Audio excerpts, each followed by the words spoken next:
In today's video, I'll show you how to create a photo collage in Canva. Don't forget to like and subscribe for more quick design tips. Start on Canva's homepage and type collage into the search bar. Browse through the templates and pick one that fits your style.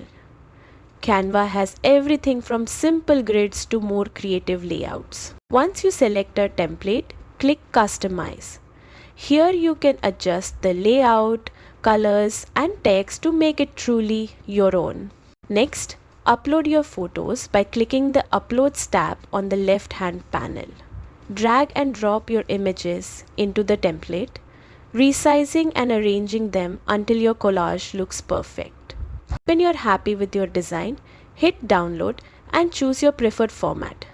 Now your collage is ready to share or print. And that's it. Creating a beautiful photo collage in Canva is quick, easy and fun. Thanks for watching. Don't forget to like, share and subscribe for more Canva tips.